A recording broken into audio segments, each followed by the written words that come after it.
Over the last 2.5 years, the automotive industry and the entire world has been rebuilding after the pandemic screwed everything up. From labor shortages, material shortages, and car shortages, basically everything has been thrown for a loop since COVID-19 plagued the world. And now that it feels like things are finally returning to somewhat normal, it seems as though there is a new wrench that may be thrown into everyone's plans: a strike.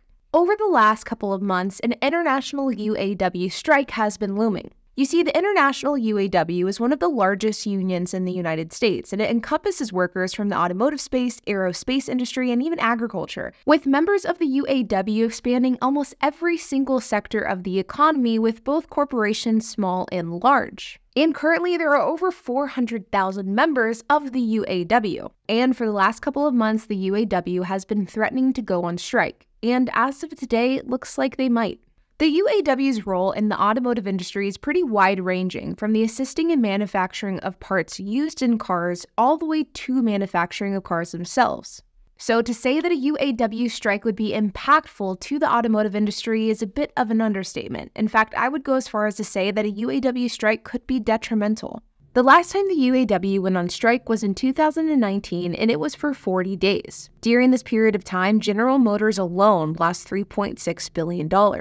And even back then, long before COVID pandemic shortages, the strike caused some major delays, like vehicle production delays. For example, the C8 Corvette, which at the time was the newest generation of Corvette, this was delayed by months due to the strike hindering production.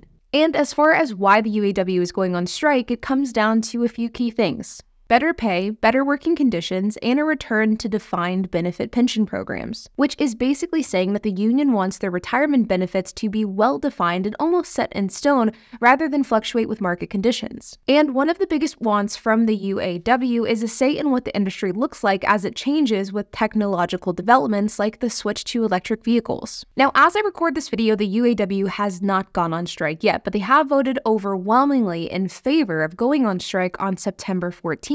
At the three big automaker plants, so Ford, Stellantis, and General Motors. And as of right now, it looks as though the only way that a strike is going to be avoided is if these big three automakers offer a competitive contract for the union before their current contract expires on September 14th. Of the 400,000 union members that I mentioned earlier, 150,000 of them are employed by Ford, GM, or Stellantis. And of the union members, 97% of them voted in favor of going on strike, which is actually an incredible majority. And the effect that a strike could have on the automotive industry is going to be significant. In fact, an analyst from Deutsche Bank estimated that a strike could cost these three big automakers about $500 million per week in stopped work. Yeah, that's $500 million per week. Now, since the strike has gained steam, as of today, all three major automakers have responded and have begun to take action to try to resolve this issue.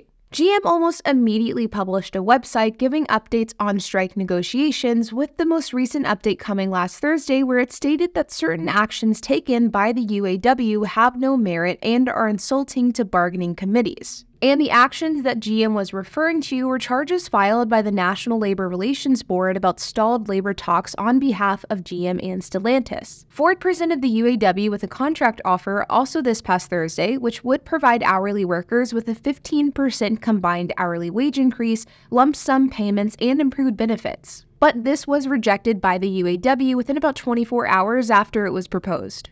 I know this update's infuriating. And believe me when I say I'm fed up. And one thing I want to tell you is this trash can is overflowing with the bullshit that the big three continue to peddle. And Stellantis was included in that National Labor Relations Board charge about unfair bargaining practices. So I think we can all come to the conclusion that negotiations aren't really going anywhere with Stellantis either. Now, like I've mentioned throughout this video, the effects of a strike are going to be substantial to the automotive industry. And of course, whenever we talk about a strike, especially in this context, our minds are automatically going to go to the three biggest companies that are going to be impacted, these three big manufacturers out of Detroit: Ford, GM, and Stellantis. And while a strike certainly isn't good for any of these companies will also have little to no problem surviving a strike either. But a strike doesn't just affect automakers. It doesn't just affect multi-billion-dollar companies. It also affects other companies in the auto industry as well. For example, parts manufacturers, many of which are also clumped into the strike. And small to medium parts manufacturers may not be able to survive, especially after many of them are still recovering from the pandemic. And so for these small to mid-cap companies, a strike could absolutely be a death sentence. But of course, we also have to talk about the customer, so people like me and you. We know all too well the effects that a shutdown of any kind can have to the automotive industry. And while I think it would be jumping to conclusions to compare this strike to the pandemic shutdowns, we also can't underestimate the impacts either. The automotive industry and automotive manufacturers have been hit with shortages after shortages over the last couple of years, and it seems as though just recently this year, these companies were beginning to get out of this. In fact, there is a very, very valid argument to be made that there are a lot of companies that aren't even out of the woods today as we head towards the end of 2023. With worldwide vehicle production admittedly catching up to pre-pandemic numbers, but still below where they were, and with some automakers like Honda, Kia, and Toyota extremely far behind when it comes to inventory, a strike will absolutely mean a decrease in manufacturing for not only cars, but also parts for not only these three major companies, Ford, GM, and Stellantis, but also other companies within the automotive industry as well. And this could in turn create a slew of problems, some of which could impact supply and demand, and this could in turn result in car prices going up. And this comes at a time whenever some manufacturers are already struggling with supply and demand, like Toyota, for example, who is marking up their prices left and right at the dealership level because of the supply and demand issues that they still experience. All cars are over MSRP at this point, whether it's dealer markup or dealership addendum. So normally it's like $64.95, but I can reduce it down to like, $44.95 if you want to put a deposit for one. No, those are being sold at $5,000 over. It's also coming at a time where dealerships across the board are still charging above MSRP for no good reason.